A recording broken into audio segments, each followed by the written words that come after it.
Let's light it up! I'm going in! Yeah! Eat this! Wind strike! Strike a pose! Race you!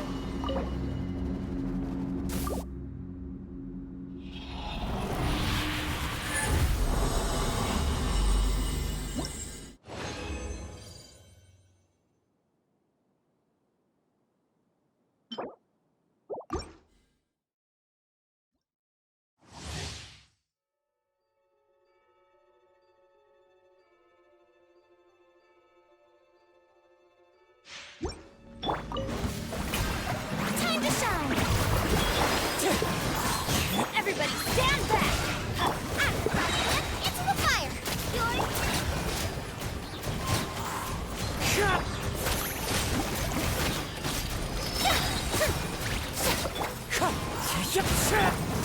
Nice and spicy!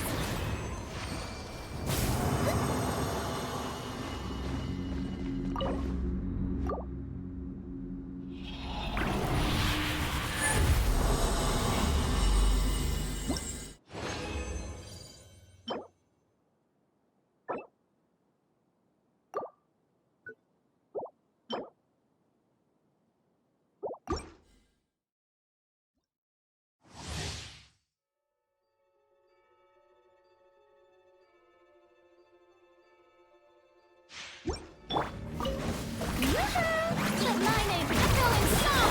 Wind strike! Teamwork is dreamwork! Boba, get them!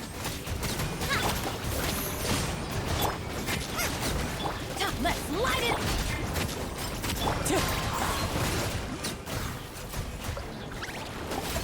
Time to go.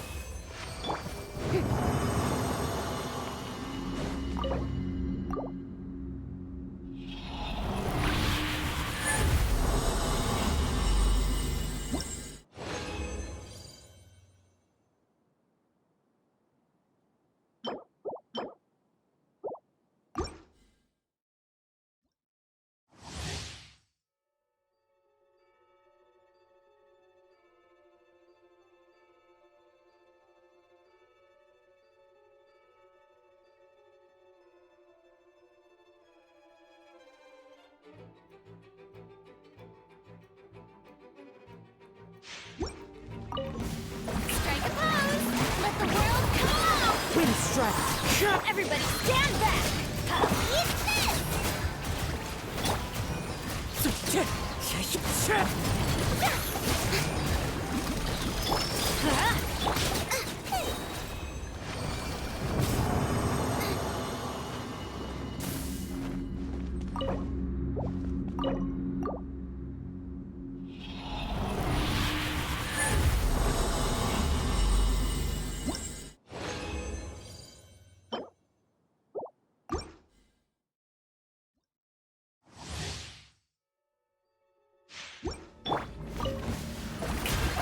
Let my name echo in song!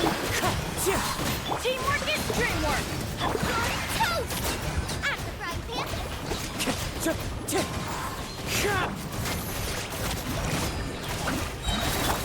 Let's light it up!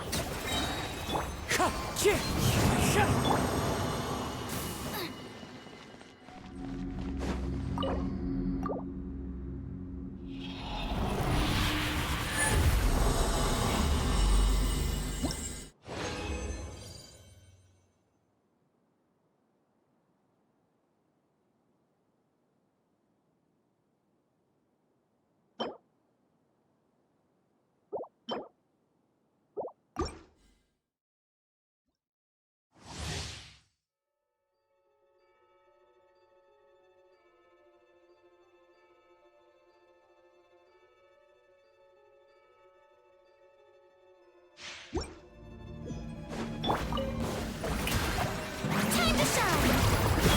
Wind strike! Everybody stand back! Eat this!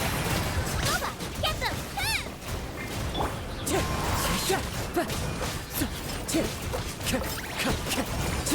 Time to go.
This realm is truly beginning to thrive.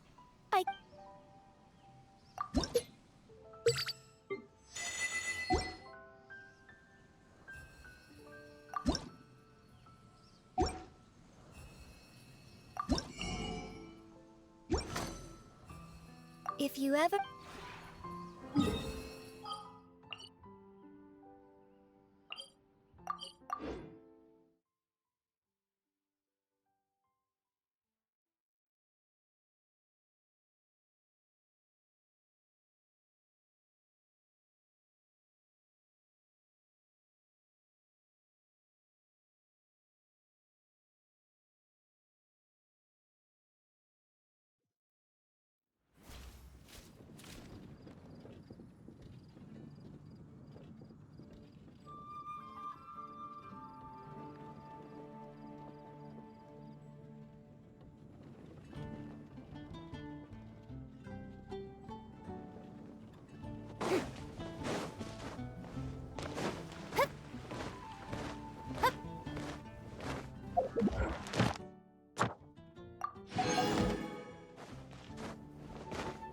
Add Astro...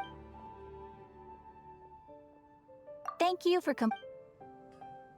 Add Astro...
Wind strike.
Wind strike.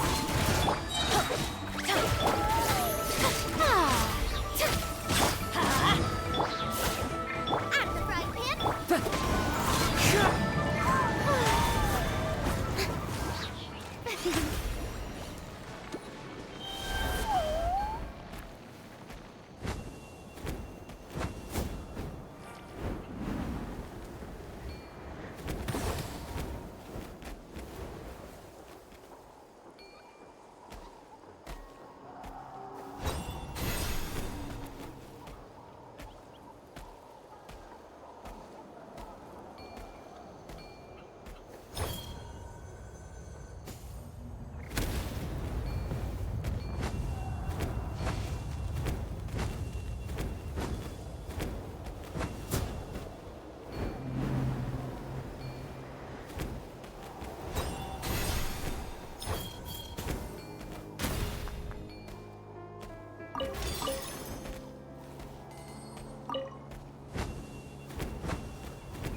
nature. Everybody stand back! You're toast!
Paimon out.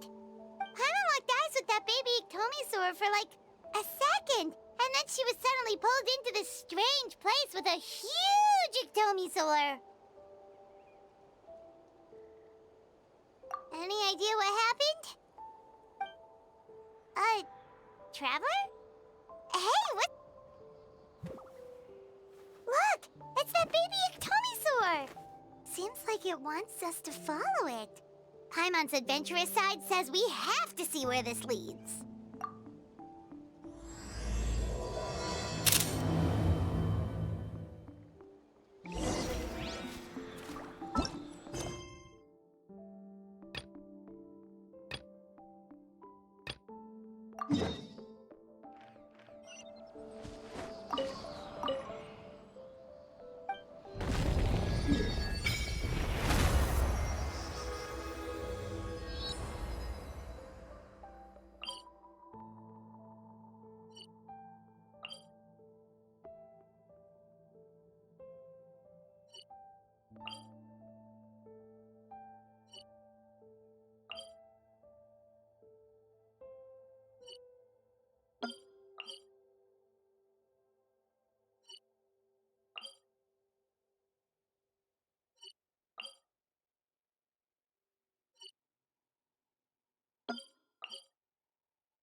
Check it out! The graffiti on the wall is glowing!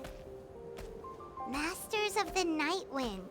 And by the looks of it, Masters of Nightlife, too.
to go.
Splendid! More interesting trinkets for me.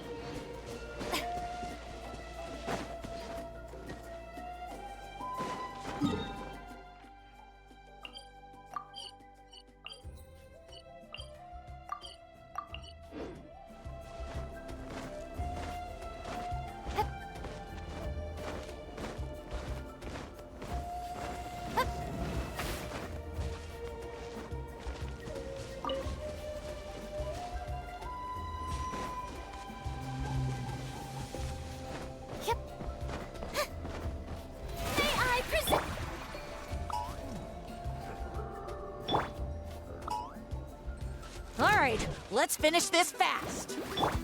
Huh? Let my name echo in song! Going in! Let's light it up! That's what I call treasure.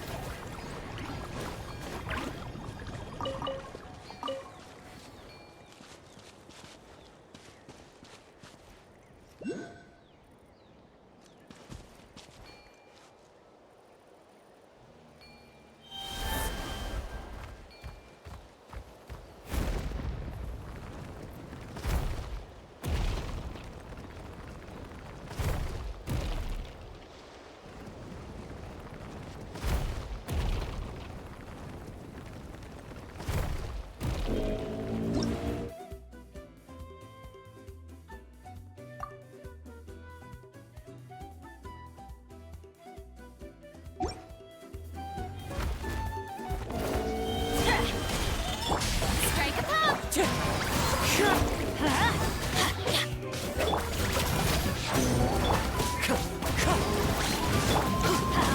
Adventure time!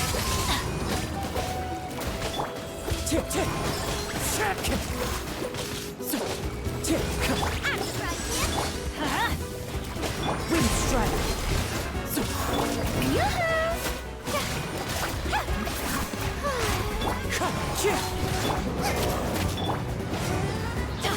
Teamwork is dreamwork!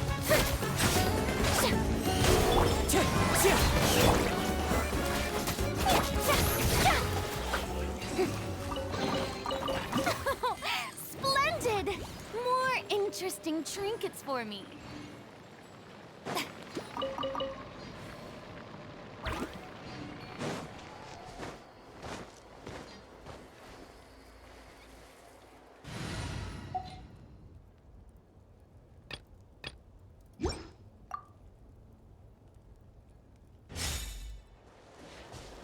All right.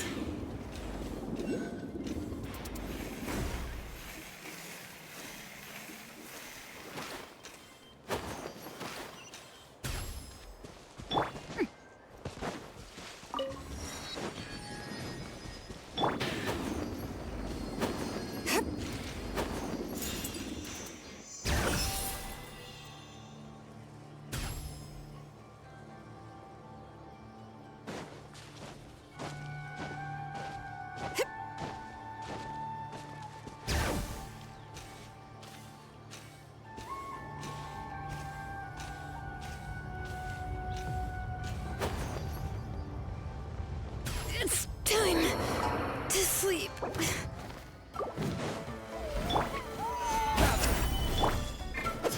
Here comes.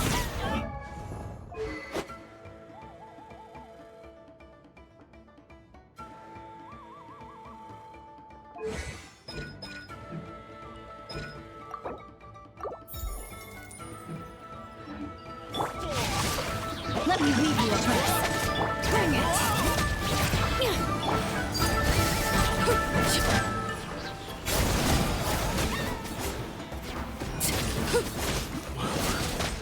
This was new.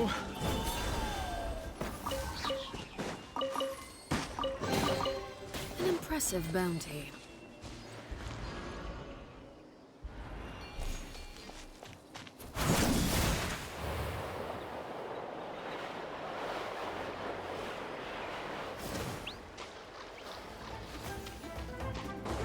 All right.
Huh? What's that sound? Seems like it's coming from that bridge.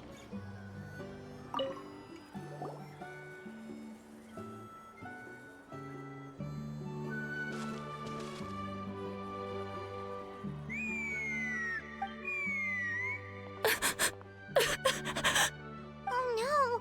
Why is she crying? Should we go check on her? You know, just in case she's thinking of doing something stupid. I'd leave her be. The warriors of the Flower Feather clan are a proud bunch who never show their vulnerability in public, even if they've gone wingless. Oh, Chaska? Good to see you again, Traveler and Paimon. Before we carry on, let's get a little further away before Koyer notices us.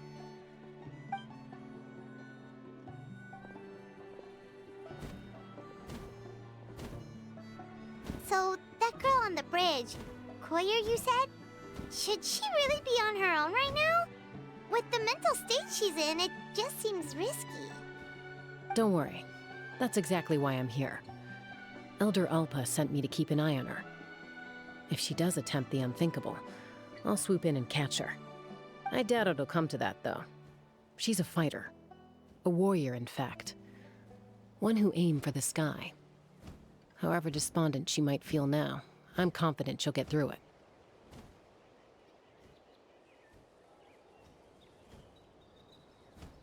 Well, in the Flower Feather clan, there's an elite flying squad made up of Kukasaur riders.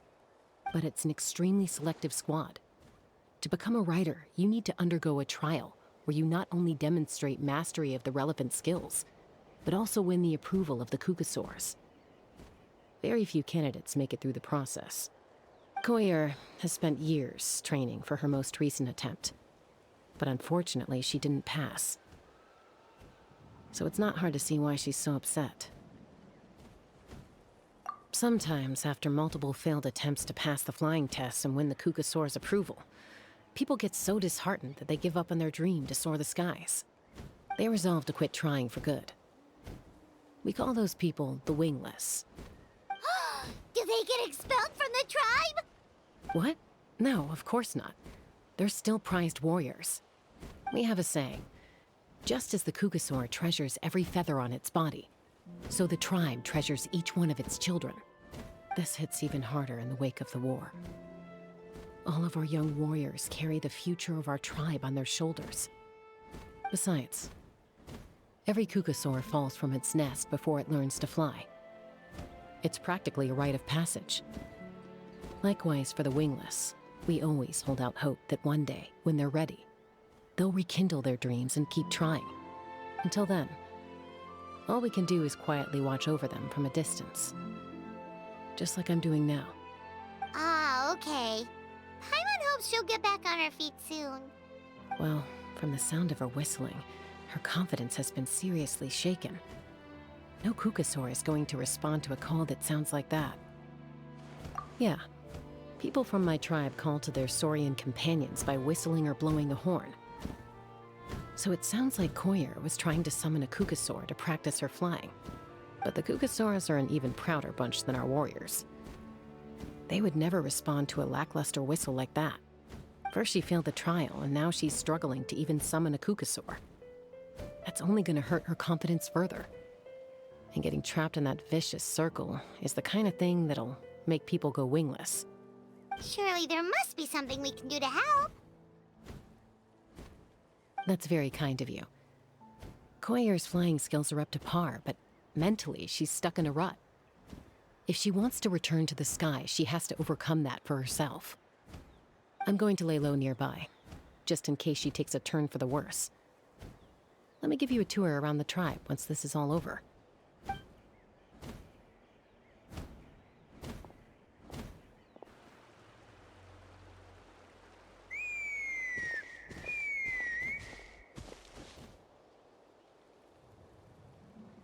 Koyer still isn't giving up. Even though Chaska said that she has to do this by herself, Paimon can't help feeling like maybe we can nudge her in the right direction. What if we could get a Kukusaur to fly up to her? That might give her the confidence boost she needs.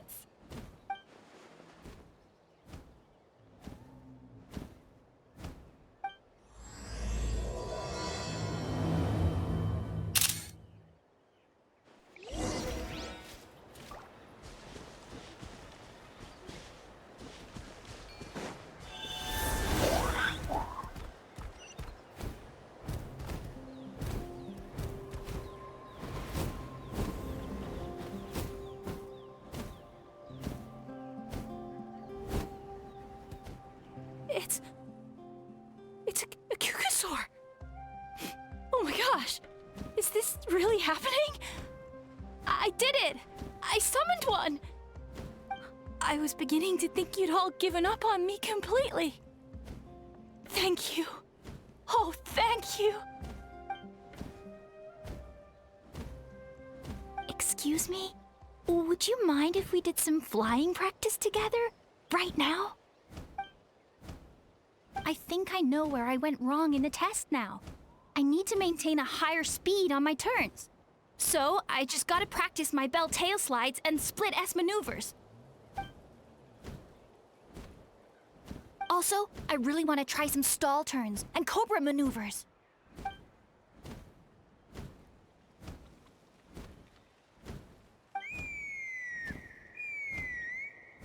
Huh? That sounded like a whistle. Is someone else trying to summon a Kukasaur? Hey! Wait! Wait!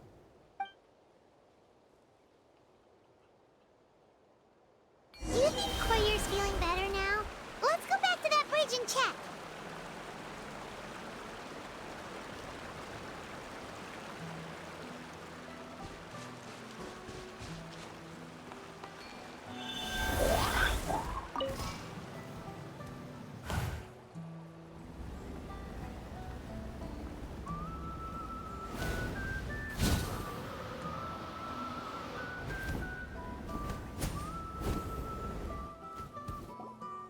Chaska!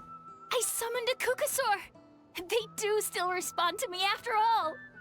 Although, unfortunately, someone else summoned it away again before I had a chance to go for a flight. Oh, really? That is unfortunate. But if you can do it once, you can do it again. Keep at it, and you'll pass the trial eventually. You're right. You know, I almost thought about giving up, but I'm glad I didn't. Hey, Chaska, how's Koyer doing? Huh? Who are you? And how do you know my name? These are my, friends. The Traveler and Paimon. You came up in conversation the other day because I was telling them about up-and-coming warriors in our tribe. Oh, the Traveler, huh? So that's you. What do you mean up and coming? I'm closer to being wingless than I am to passing the trial. Anyway, we haven't met before, have we? You look so familiar somehow. Maybe you saw him in the stadium? Or anywhere, really. He's been all over Natlan lately, so it's not surprising that you've seen him around. If you say so. Goyer, Chaska.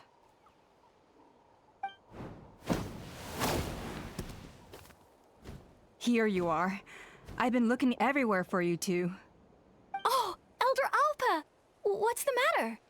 I thought I should tell you myself. We're going to redo the flying trials. Redo them? How come? This is so unexpected. And I can't believe you came out here just to tell us that in person. It's embarrassing to admit, but due to time constraints, we didn't do a proper inspection of the arena before the last round of trials began. Then we started to notice many candidates performing worse than expected. So we redid the inspection afterwards and found a number of issues which likely impacted candidate performance. This was entirely our mistake, and I apologize unreservedly. I know it doesn't make up for it, but I thought bringing you this message in person was the least I could do. Oh, okay. Chaska, these people you're with, are they the Traveler and Paimon? Huh? You've heard of us? I have indeed. Gathering intel is an essential part of being a warrior. Plus, you've already made quite a name for yourself in Natlan. Actually, I've been meaning to invite you to enjoy our tribe's hospitality for some time. Hospitality? That includes food, right? Of course it does. If you let us host you, you'll be treated quite lavishly. Mighty warriors are highly revered in our tribe. Besides, we still owe you for your help during the war. Without you, we would have suffered far worse at the hands of the Abyss. So I like the chance to show you our gratitude on behalf of the whole tribe. Mighty warriors, plural? So Paimon counts too? Paimon's starting to like you a lot. That should go without saying. Your flying skills are the envy of our tribe. The Flower Feather Clan seems like a really nice bunch of people. We definitely need to take her up on this offer. Well, I'd love to stay, but I'm afraid I still have to inform the other candidates about the retrials. With our younger generation's future on the line, there's no time to lose. Wait, Elder Alpa! Let me help! The sooner everyone gets the news, the better! Very well. In that case, Chaska, could I leave you to entertain our guests? Sure thing. Okay. Let's meet by the Obsidian Totem Pole later. Goyer, let's get going. Okay.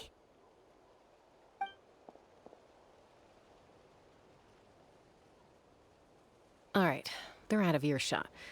I'm just gonna come out and ask. That Kukasaur who responded to Koyer's call, that was your doing, wasn't it? I grew up with these creatures. I could tell something was off the second I saw it. His whole demeanor seemed less like a Kukasaur and more like, well, you. So I figure you must have been pulling the strings somehow. He looked very flustered when Koyer asked for a ride, so I whistled to give him a chance to escape. And judging by the look on your face, that was a welcome intervention, huh? It's all right. If you'd rather your hidden talents remain hidden, I respect that. I won't press you for answers, and I'll keep my speculations to myself. You're the kind of person I'd still trust even if you had superpowers. I know you'd use them for good. I think the ends justify the means in this case. She just lacked confidence, and you helped her resolve her internal conflict. If you hadn't intervened, I likely would have gotten my mom to help out instead. Although, having said that, there's a small chance she might have recognized her and seen through the whole thing. That would have done more harm than good. Yeah. Anyway, if you're free now, how about I give you that tour I promised?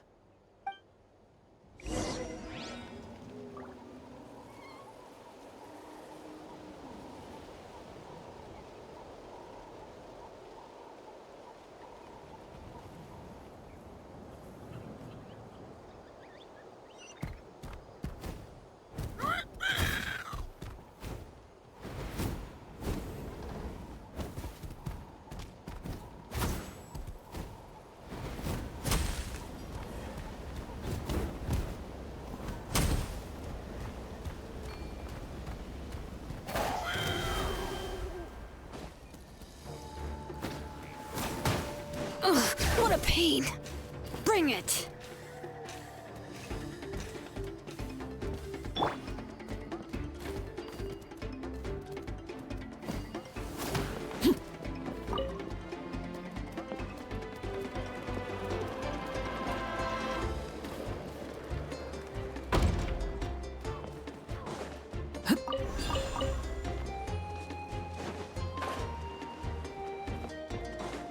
All right.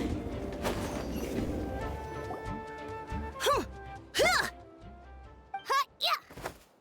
Ready? I'm gonna get you! Uh-oh. Are they fighting? Should we try and break them up? They're fine. Just doing their daily combat training. Combat training? A little young for that, aren't they? Not to us.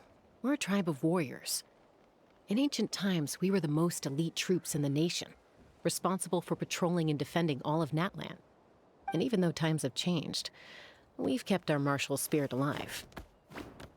Hey, is that Chaska? Jessica, you're back! Oh, can you come train with us? Now's not a good time, I'm afraid.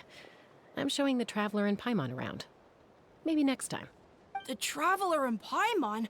Wait, you mean that legendary warrior and legendary flying expert? Legendary? Yep, that's us, all right. Awesome. It's so cool that you can fly without having to ride a cuckoosaur. Even Chaska could only do that for short distances. Mr. Traveler, can you teach me some cool sword tricks? Oh, Mr. Traveler! My family shop makes the best volcano cake! You gotta try it! Let's behave ourselves, everyone. These people are here as our guests. They're going to meet Elder Alpa in a few minutes anyway. Kotini, instead of being jealous of other people's talents, why not work on developing your own? Kapak, there's no point in trying any cool sword tricks until you've mastered the basics. Have you done all your sword drills today? And Yatlan, easy does it, okay? Not every conversation has to turn into you plugging the family business. Okay. Sorry about those kids. They just got overexcited when they heard your name. Hope it didn't bother you too much. This is a volcano cake that Yatlan forced into my hands. She said to think of it as an apology gift. Whoa, it smells amazing! Traveler, you want some? That's good. Yatlan will be thrilled. By the way, Chaska, those kids really adore you. You're way better with them than Paimon expected. Paimon figured you'd be more... aloof, maybe? Aloof, huh? Well, to be fair, there was a period when I was like that. Around the time when I first joined the tribe.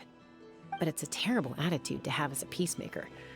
It tends to turn situations that could have had a peaceful resolution into a stalemate that can only be resolved by force.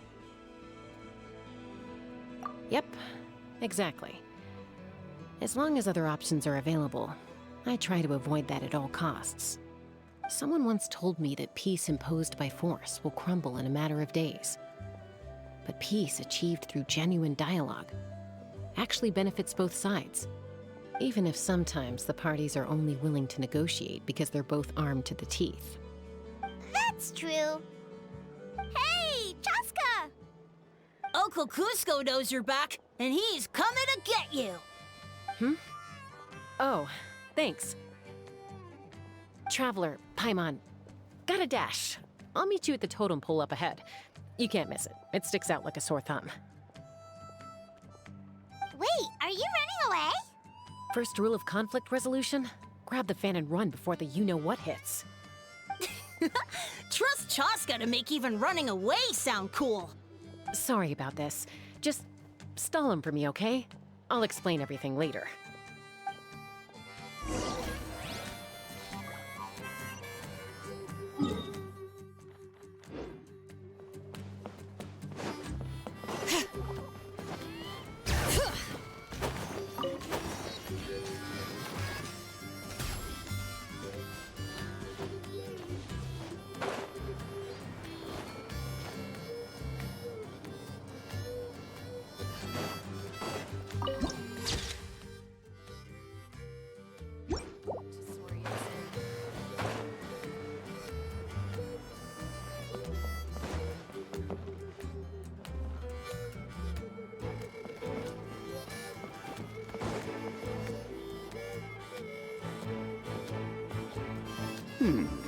A golden-haired outlander and a white flying object. You must be the traveler in Paimon. I heard Chaska was with you, but I suppose she's run away again, has she? Sorry, who are you? Who am I? Only her father. She's supposed to go for a checkup every 3 months to see how her abyss condition is doing. We both agreed on it. But she's already missed 3 checkups this year. That's 3 out of 4. Yes. She got exposed to abyssal energy as a young child. Then her birth parents abandoned her. It's lucky those wild Kukusaurs found her when they did, or she wouldn't have made it. They took her under their wing and raised her as one of their own. Eventually, some riders out on patrol spotted her and brought her back to the tribe. But she was practically feral at that point. The moment you took your eyes off her, she'd be getting herself into a fight, or she'd run away to be with the Saurians. She seemed to prefer them to her own kind. She might as well have been a Saurian in human form. That must be the aloof period she mentioned, right?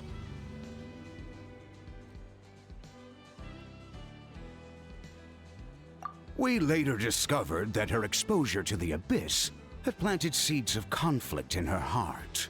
So, we started trying to bring it under control. But ultimately, she's the only one who can control it. Anyway, she's much more human these days. Yeah, don't worry about her. She seems pretty stable to Paimon. She's probably only avoiding the checkups because she thinks it'll stop you guys from worrying about her. Yes, I'm well aware of that. She knows she needs to be careful. If her condition ever took a turn for the worse, she wouldn't be brushing it aside like this. It's just, every checkup she's been to, they find new cuts and bruises. Nothing to do with the abyss, of course. Oh no, that's all fine. The problem with her is, she's her own worst enemy. She's been living dangerously again. I'm sure of it. That's why she's avoiding the checkups. She wants to hide it from us. Yeah, Paimon can see her doing that. Oh. In the past, she always had Koichi to keep an eye on her. Now Koichi's gone, and I don't want to lose another daughter. Chaska's been increasingly reckless since Koichi passed. It's like she's trying to make up for it somehow. Next time you see her, please tell her to be careful for me.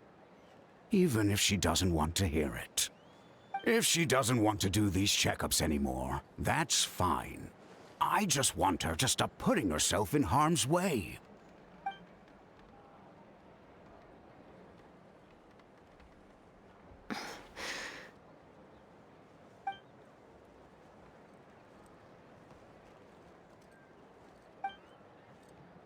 Whoa, where did the time go? We should be back up with Chaska before it gets any later. To get to the totem pole, we need to head north, right?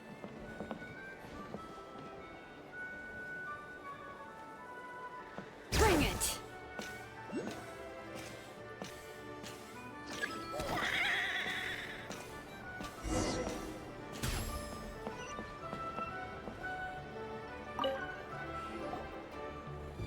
Hey, Chaska! Hey, Alba!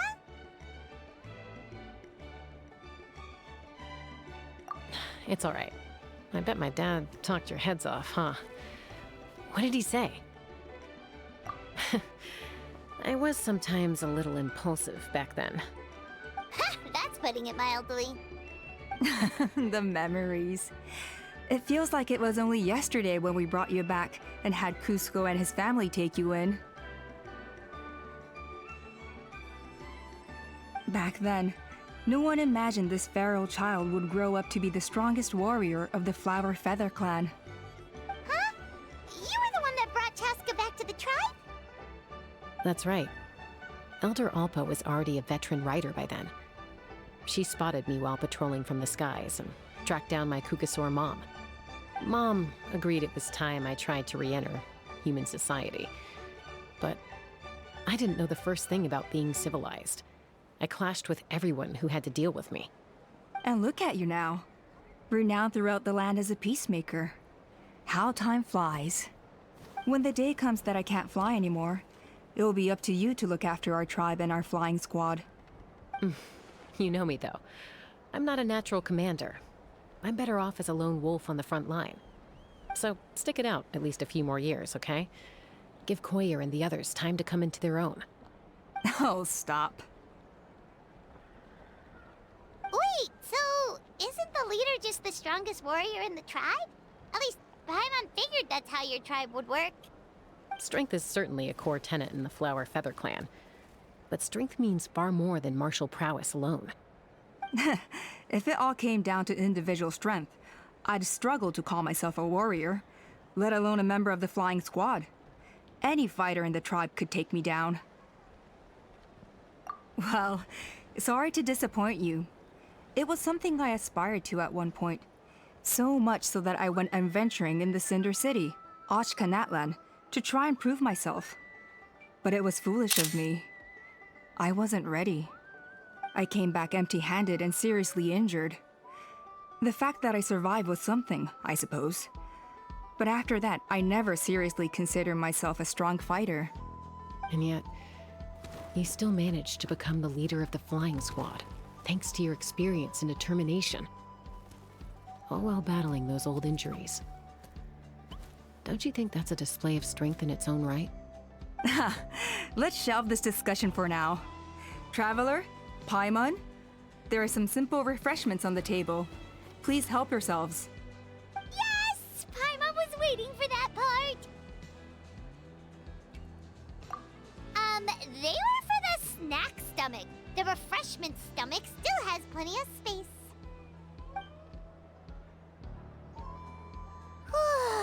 Paimon is so full. Well, if you're enjoying our hospitality, feel free to stay with us as long as you like. Elder Alpa? Something's come up. What happened?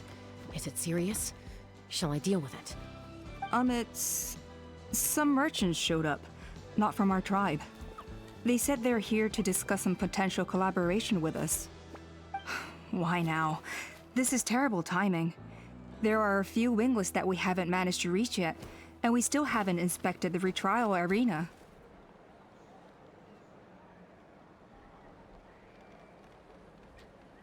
Let me handle the other errands while you meet with the merchants. You shouldn't be trying to do everything at your age. You should help too. Seems only fair after all that food we ate.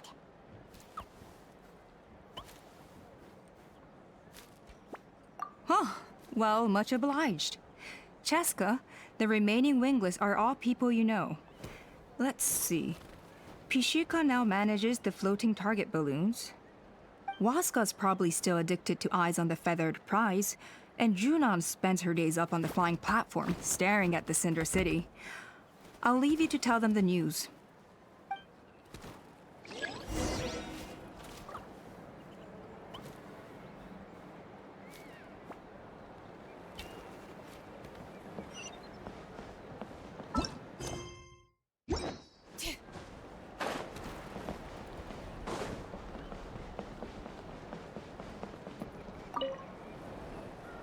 A retrial? What's the point? I pretty much treat life like it's a game. No Kukasaur is ever going to approve of that, no matter how many times I try. Waskar, I can assure you, Kukasaurs wouldn't judge you for something like that. Well, they must be judging me for something. Maybe I lack fighting spirit, or just don't have the talent. Not everyone's a natural like you. Don't waste your time on me. You'll have better luck with the ones who still have their heads in the clouds. In the meantime, I think I'm gonna treat myself to a few more games of Eyes on the Feathered Prize. Yeesh, there's wingless, then there's being a total lost cause. You used to be a fierce warrior, actually. But fighting spirit alone won't win you the Kukasaur's approval. Are all Kukasaurs so strict? The ones in floating target balloons and Eyes on the Feather Prize seem pretty chilled out. It's one thing to hang out and have fun, but quite another to take to the skies with a human life on your back. Giving a ride to someone who's unqualified endangers not only the rider, but also the Kukasaur themselves. If the rider makes a mistake, they both suffer the consequences. So we have a mutual understanding with the Kukasaurs. If someone isn't up to standard, we have to reject them. Even if it means breaking their hearts.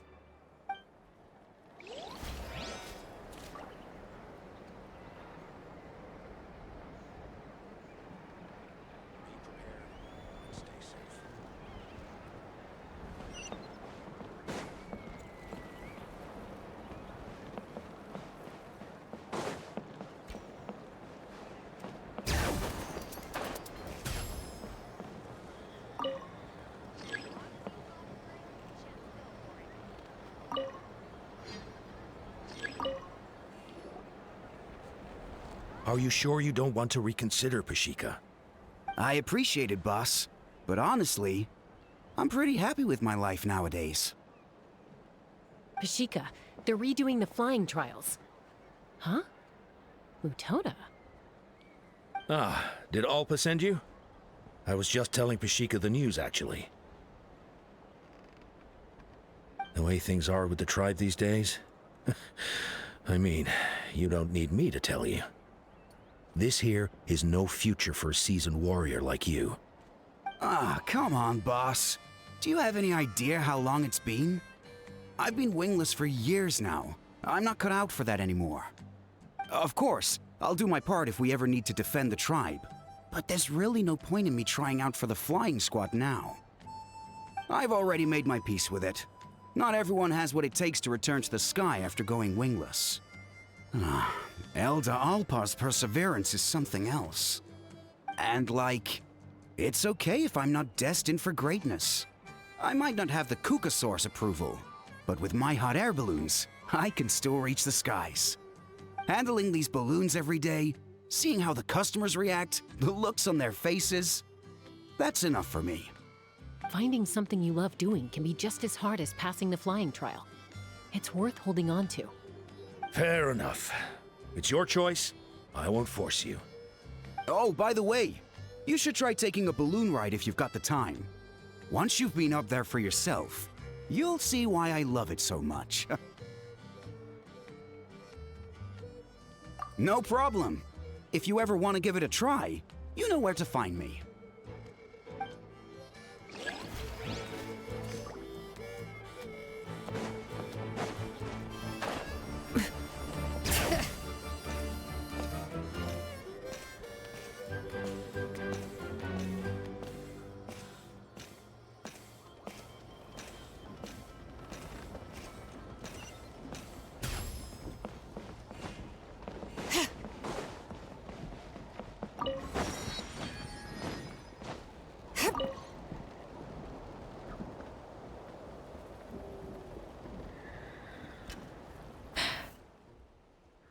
Hey, Junan.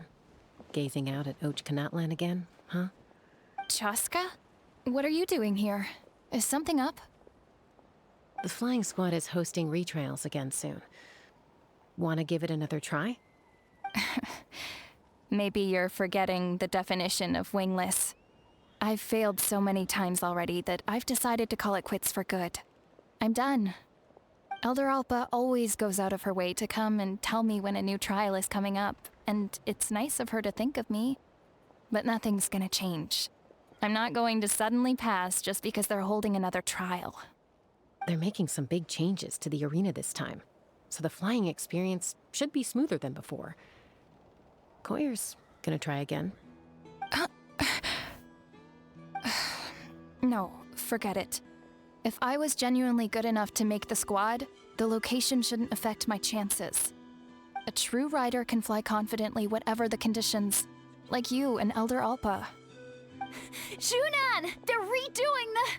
Huh? Chaska and the Traveler. You're already here. I guess they told you already then. Come on, let's go train together.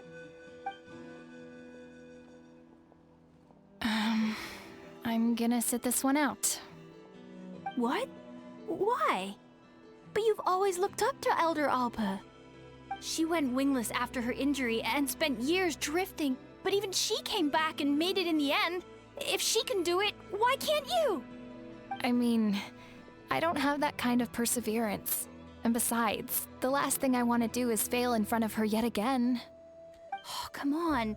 You know you don't need to worry about that. Alright, well, how about we just treat this as you being my mentor? Then will you train with me? I mean... Enough umming and ahhing. Let's just get up in the air and figure it out as we go. Wait! Hold on, slow down. I can't keep up. Well, that's one way to do it. They've been best friends since they were kids. If anyone knows how to get Junan out of a rut, it's Koyer. You helped Koyer deal with her internal conflict, and now she's done the same for someone else. You know, people often talk about how one conflict leads to another and so on. But sometimes in life, things spiral in a good direction instead.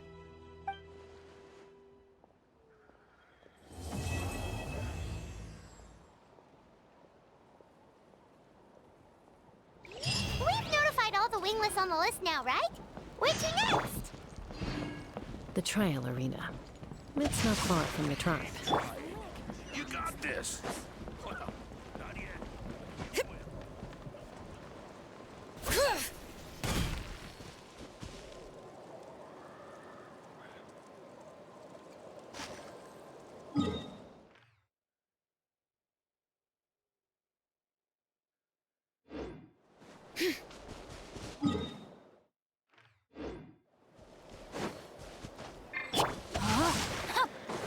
All right.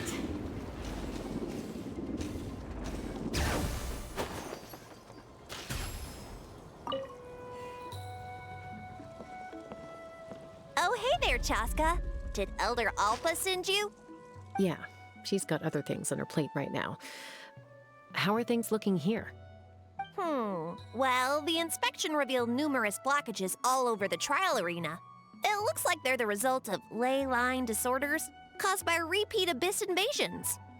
Theoretically, we just need to clear those obstacles, and the arena will fill up with gaseous phlogiston again. But that's proving difficult to achieve in practice, for all sorts of reasons. Why don't you head on down and check things out for yourself? Feel free to ask the staff for more details.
I think it should be possible to clear this spout with just a few hard hits.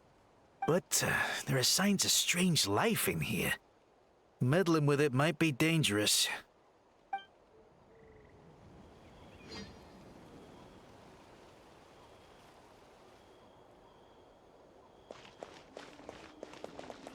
Let's fly.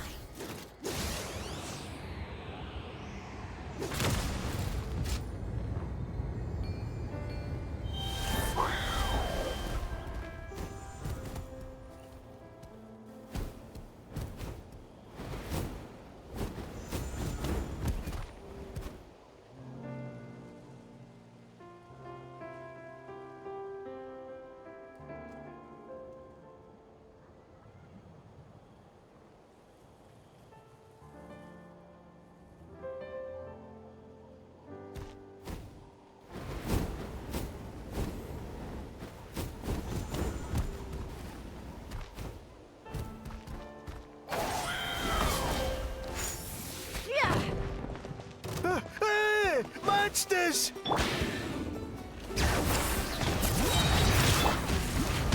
Solidify! Overruled. No, my sword. Ring cutter.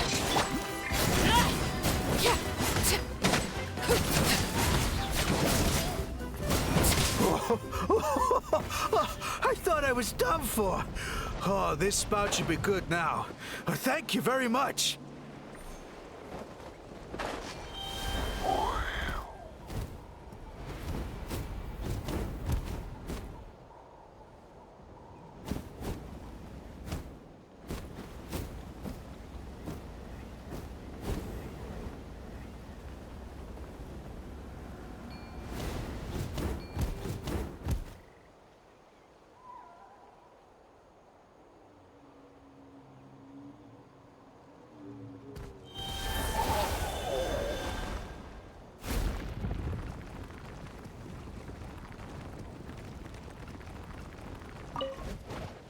How strange. Why is there so much solid flow just in here? Well, could be from the Children of Echoes. Maybe it got swept up here due to the ley line disturbances? And I did see those strange markings on the cliff. I can't think of a way to resolve this. Short of going all the way to the Children of Echoes to borrow it to Petlisaur.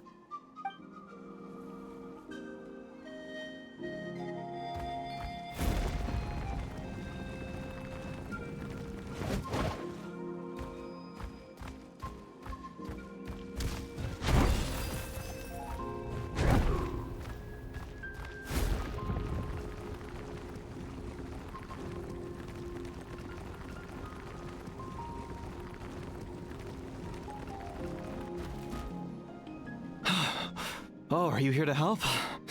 Thank goodness. There's no way I could do all this by myself. So the blockage here has to be cleared using a special bomb, but carrying explosives up that steep slope would be a recipe for disaster. If I dropped it or slipped and fell, I'd be blown to bits in an instant. So, my plan was to transport the bomb to the other side, then send it over in a hot air balloon. All I need now is for someone else to strike the balloon at the right moment, dropping the payload right on top of the spout, and problem solved. What do you think? Simple enough, right?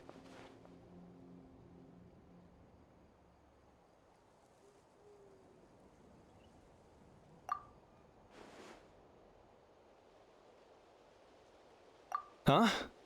Oh, that one. No, I've got no idea who that belongs to. Or how they got it up so high. I just wish I could fly up there and check out what kind of tech they're using. Ah, well. Getting the trial arena back in order is more important. I'll head over and set up now. Let me know when you're ready.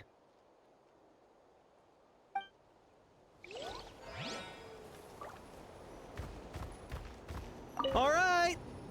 Get ready!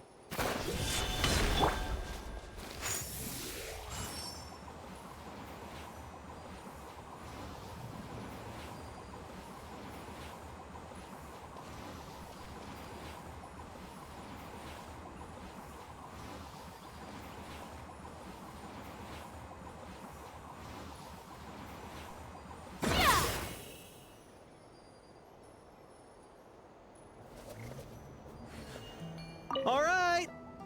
Get ready!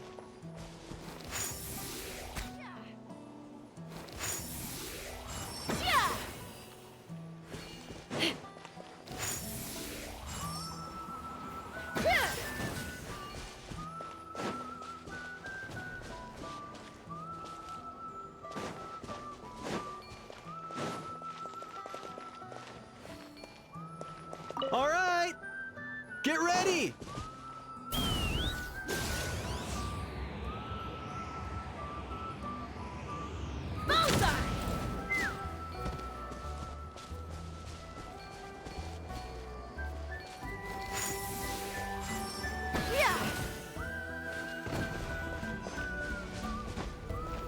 Let's fly.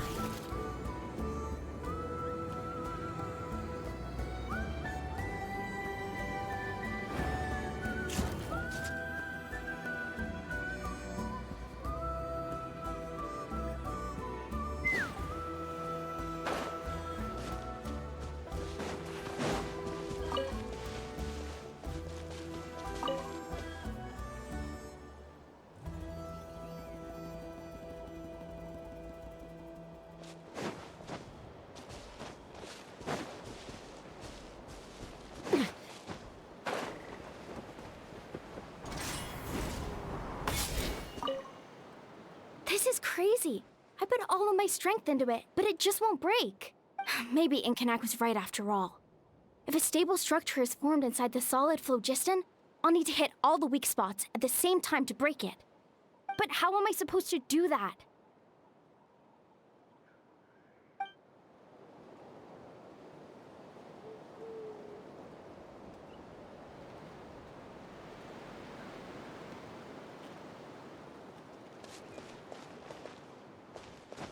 The gaseous phlogiston is being replenished. Looks like all the spouts have been unblocked. Let's head back up.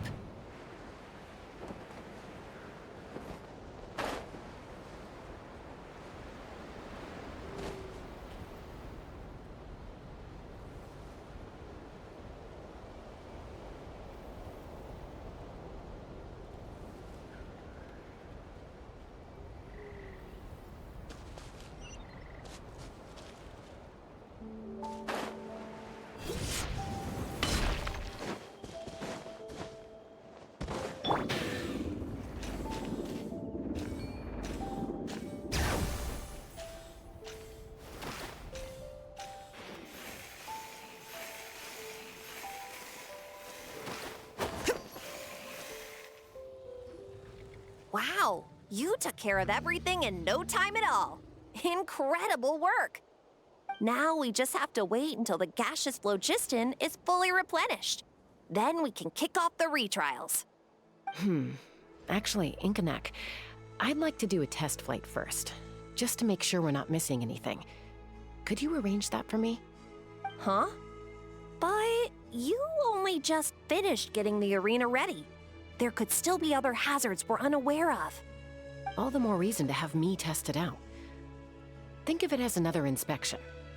I guess you're right. With your flying skills, you won't be in any serious danger, even if there are hazards we overlooked. The conditions in this area seem a little unstable, but a test flight is the only way to catch any lingering issues. All right, I'll get things set up for you. Just let me know when you're ready.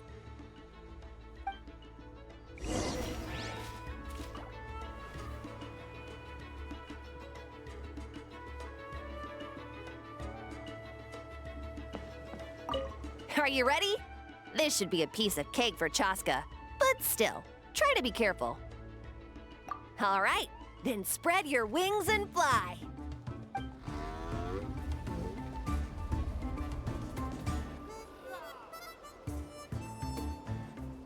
Let's fly.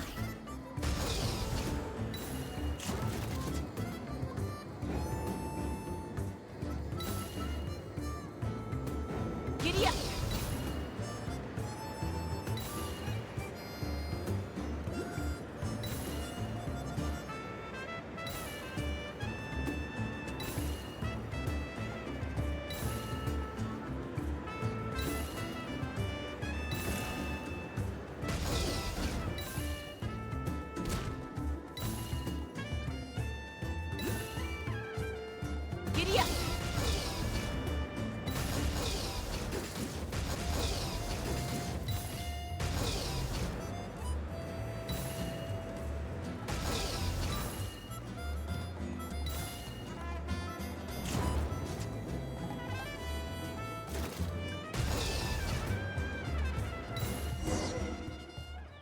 That was amazing. Paimon couldn't take her eyes off you. No, nothing major. Give it a few days, and we should be able to conduct the trials. Help! Help me! You're from the Flower Feather clan, right? Please, come quick, you've got to help us! Catch your breath first. What's the situation? We got attacked by a Kukasaur. My friends are still stranded in the middle of the road with the goods we were transporting. Please, I'm begging you, save them! Huh? Are Kukusaurs really that aggressive? Do they usually attack groups of people unprovoked? Not in my experience, but there are exceptions to every rule. Let's go check it out.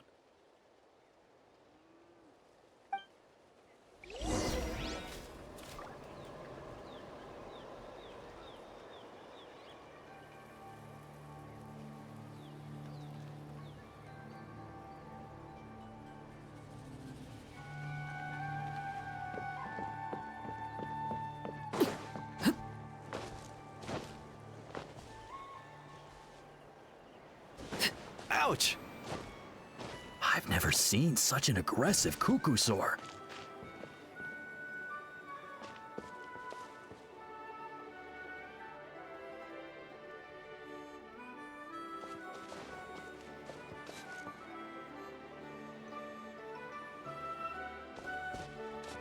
Ouch!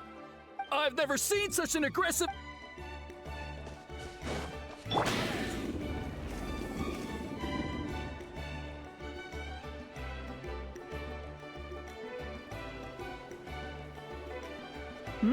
Tasca? Traveler? This is a surprise. Elder Alpa? Huh. So, where's this aggressive Kukusaur we've heard about? Already flew away. Looks like it backed off once it realized that reinforcements were coming. So why do you think it attacked these people in the first place? Was it after the food? No. These merchants are even transporting food. Ah! Thank goodness! The phlogiston wings are intact! Phlogiston wings. Thank you so much for coming to our rescue. These phlogiston wings are our most prized goods. If anything happened to them, it would ruin us. Wait a minute. Are you the merchants that were looking to collaborate with us? Wormy told me about you. Yeah, that's us. So I take it you're Elder Ulpa? I am. You must be exhausted from your journey, not to mention shaking up from the attack. Let me bring you back to our tribe to rest. We can talk business after you've recovered. But Elder Ulpa, what about the Kukasaur attack? Well, our guests here weren't seriously injured, and their goods are intact. Perhaps that Kukasaur was just having a bad day. There are so many of them around here. You'd expect something like this every once in a while. I don't think we need to pursue it any further. More importantly, how are the preparations for the flying trials going? Is everything in order over at the arena?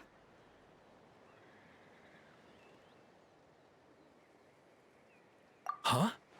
Did you say flying trials? What a coincidence! Sounds like a perfect use case for our phlogiston wings. You'll be pleasantly surprised by what they can do. Oh, really? Now I'm intrigued. Well then, let's forget all about this Kukasaur attack for now. We have some serious business to discuss.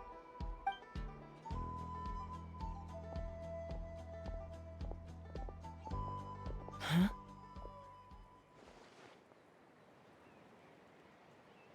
So that's it?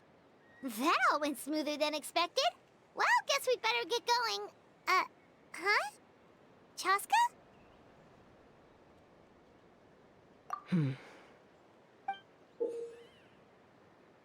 A blood-stained feather.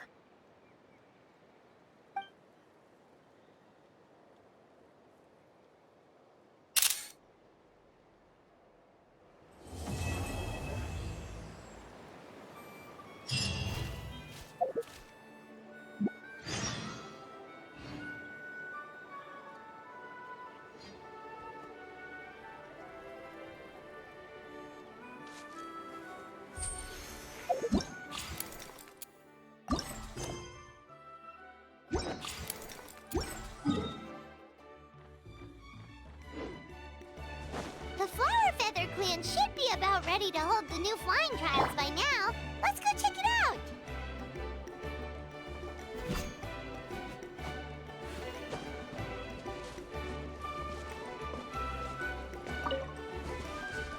All right.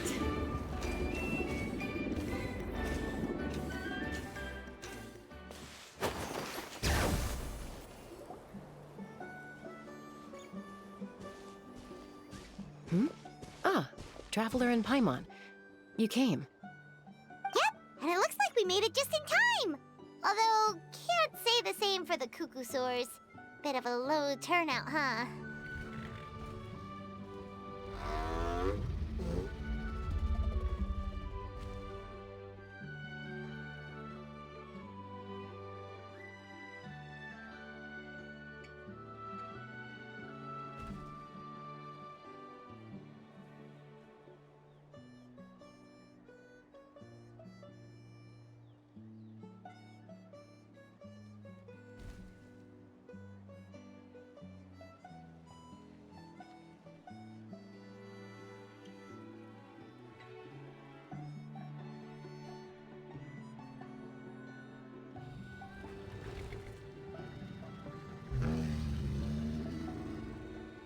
Yeah, you'll see why soon enough. All right, get ready. 3, 2, 1, fly! Whoa! We're really flying! I feel light as a feather. I'm flying without a Cuckoosaur. These phlogiston wings are awesome! What's going on? Paimon can barely believe her eyes. How did they fly all on their own? The merchants we ran into that day were selling a product called phlogiston wings. It's a flying machine worn on the back. To operate it, you just use a handheld trackball that controls the flow of gaseous phlogiston. That's incredible. Yeah. If our tribe, well, if Natlan mass adopted this technology, it would revolutionize our mobility and responsiveness in times of crisis. Just think of the countless tragedies that could be averted. I feel like I'm dreaming. Did I really just fly on my own without the help of a Cuckoosaur? You'd better believe it! Plus, you just passed the flying trial! Right, Elder Alba? Elder Alpa? Should this really count as a pass? If we did the trial using phlogiston wings? Why not? The scoring rubric is about flying performance. It doesn't specifically say you have to ride a Cuckoosaur, does it? Yeah, maybe, but... I mean, even Chaska had to ride a Cuckoosaur in a trial, right? And the whole point of the trial is to test both your flying technique and your ability to work with a Saurian companion. Well, if we can fly by ourselves, maybe we don't need to test the ladder anymore. Chaska, Traveler, what are your thoughts on this new invention?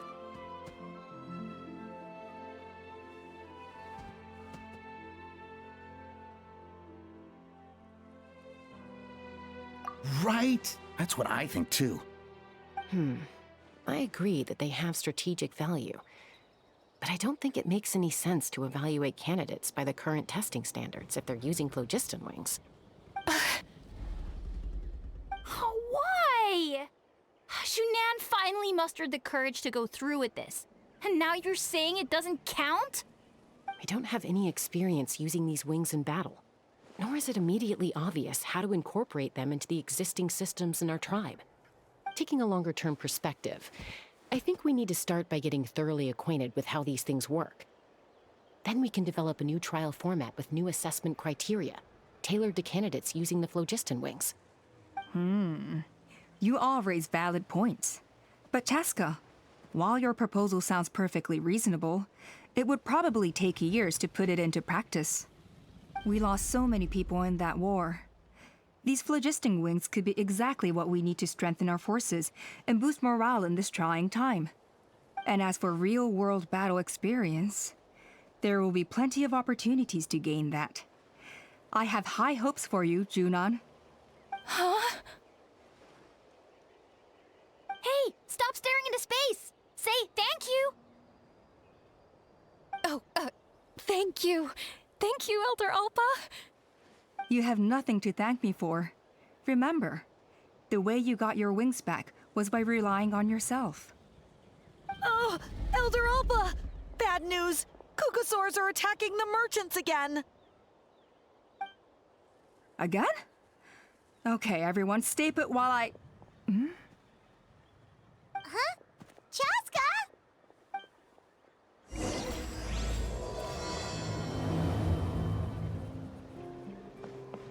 Why did Chaska rush off like that? And then Elder Alpa and the others too? Anyway, let's go see what this is all about.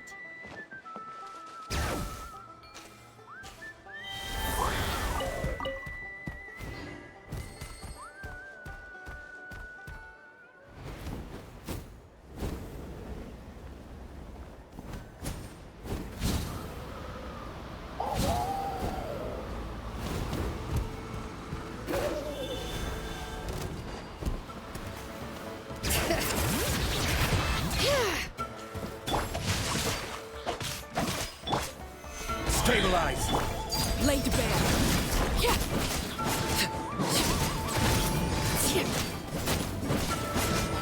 Yeah. Bring it.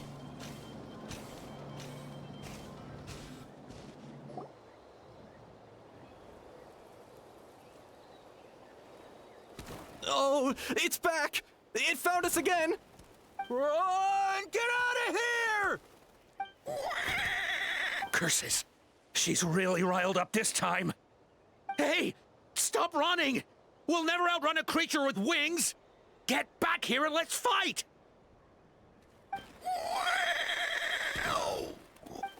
Stop! All of you! Chaska! Oh, wonderful! Quick, get rid of that thing!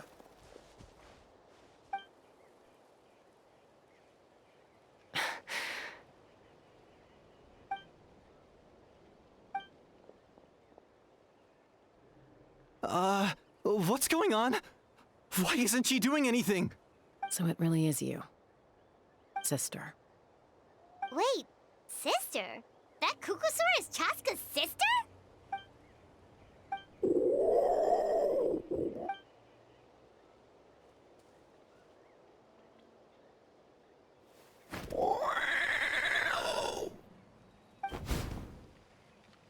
Koya, wait! Is Chaska gonna be okay? Should we go check on her? What was wrong with that Kukusaur? If we just let it escape back into... Is everyone all right? We're okay. No serious injuries. Thank goodness you all got here just in time.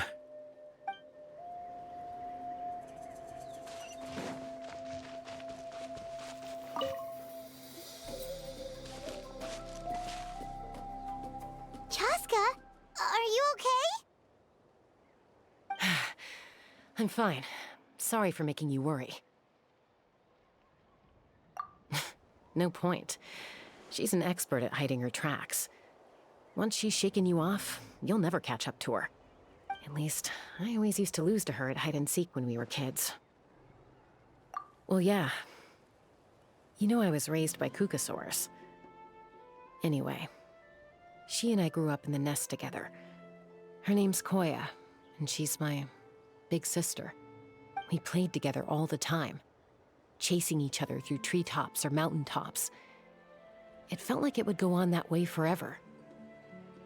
Until the day I was sent back to live with the humans. Not all Kukasaurs are friendly towards people. Koya, for instance, she's fine with me because we grew up around each other, but she's not fond of other humans. When Mom decided to send me away, Koya strongly protested, and after I left, she became more and more reluctant to interact with humans. Maybe she thinks that humans stole you away from her. It's a possibility, but in any case, we still stayed best friends at first. I had a hard time adjusting to life in the tribe. So whenever something went wrong, I'd run off into the wild and vent to Koya. Ah, so that's what Uncle Cusco was talking about. He said you seemed to prefer hanging out with Saurians to your own kind back then. Yeah, I did. But then, gradually, everything changed. With a new mom and dad, a new tribe, and Koichi, I started getting curious about these humans and made an effort to understand their behavior. The more time I spent with them, the less I spent with Koya. And then, one day, it was Koya's turn to leave the nest. She sought me out and asked if I was willing to leave the tribe and go live in the wilderness with her. As far as I can remember, that was the first time she ever approached a human settlement on purpose. So, how did you answer her? Well, I wouldn't be standing here talking to you if I'd said yes. No, I was torn. On the one hand, I'd already made up my mind to embrace my new family and accept my human identity. But I also knew that Koya wasn't a fan of humans, and I didn't want to disappoint her. She took my hesitation as an answer. She saw it as a personal betrayal, threw a huge fit, and then flew off. We hadn't seen each other since, well, until today. Not for a lack of trying, though. I tried asking Mom where Koya's new nest was so I could talk things out with her. But Koya had already asked Mom not to tell me where she'd moved to. It must be hard for Mom, being stuck between her two daughters. So I didn't press the issue. And I didn't go looking for her. If things carry on like this, I need to make sure I find her before anyone else, even if she doesn't want to see me. For now, let's bring the wounded back to the tribe, and see what Mutota and Elder Alba have in mind.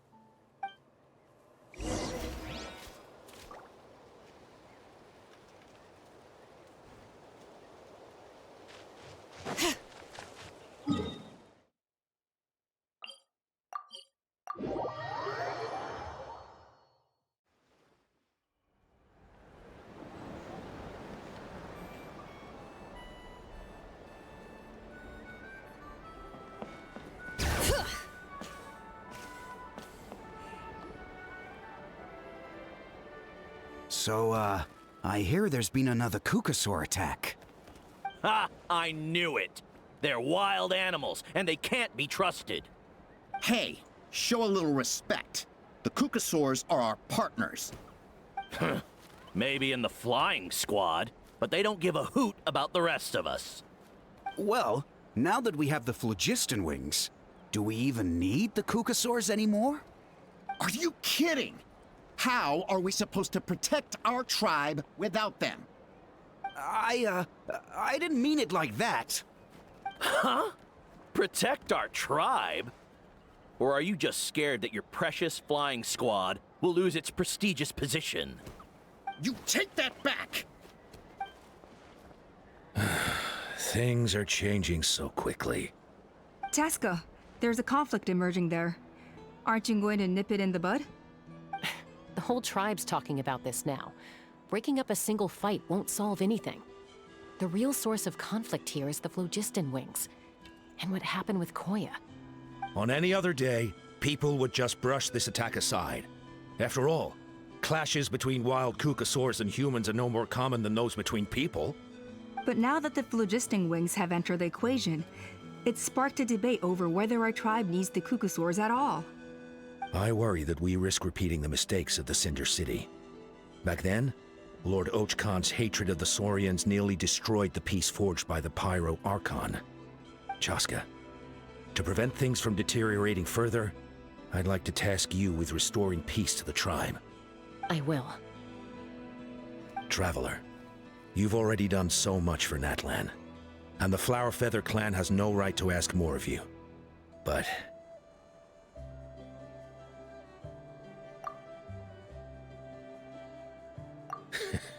looks like I was making a mountain out of a molehill. And don't forget about Paimon. Just leave this to us.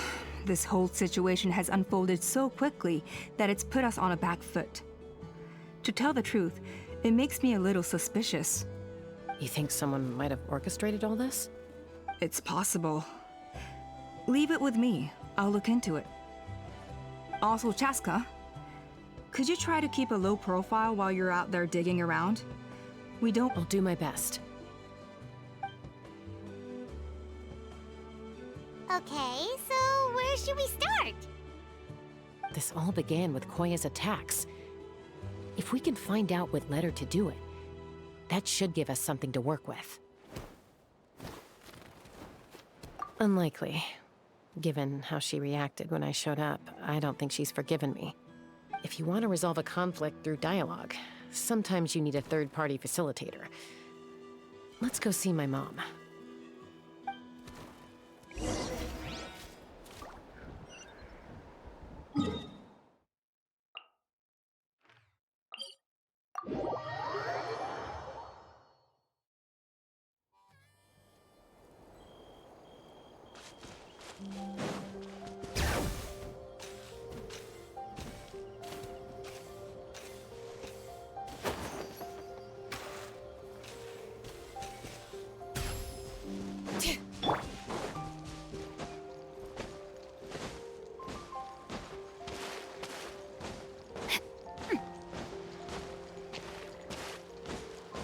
All right, let's finish this.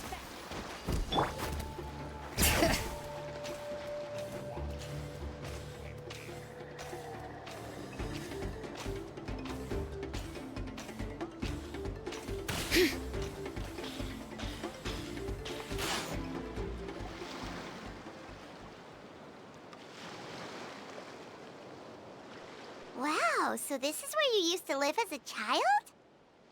Mm-hmm. When I was little, we used to do this thing where I'd jump from the top of this tree, and Koya would fly over from the platform and catch me in midair. Or sometimes we'd both fly from the treetop together, and then after some aerial maneuvering, she'd throw me up onto that platform. After we got a bit older, we went to the nearby shores looking for even greater heights. Stop! You're gonna give Paimon a heart attack! Oh, really?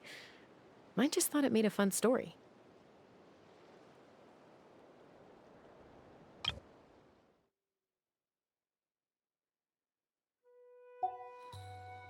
Then I'll share more with you when there's time.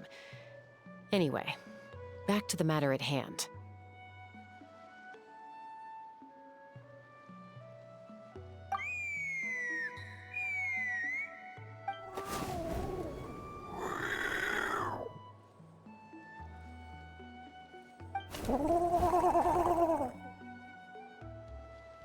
Hey, Mama Bird. I'm back.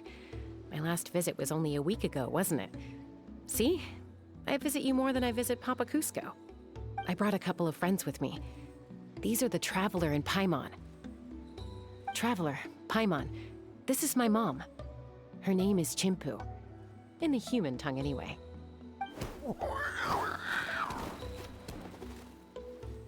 Hi! No, not really. I don't speak it as such, but I can sort of get the gist. Although only with Mom and Koya, since I spent my formative years with them. Even then, it's basically a best guess based on their sounds, body language, and expressions. Seems to work about 9 times out of 10, anyway.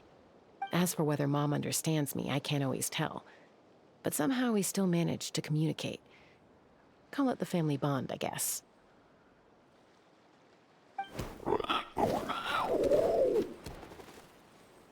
Don't worry. I'm doing well, but I think Koya might be in some trouble.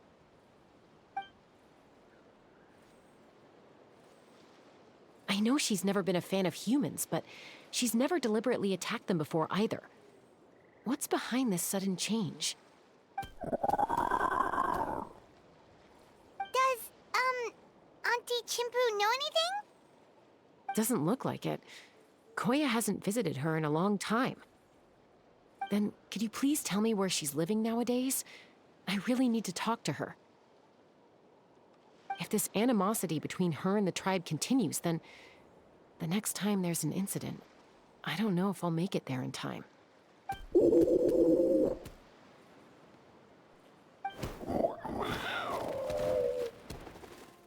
She said she'll take us there. Thank you, Mom.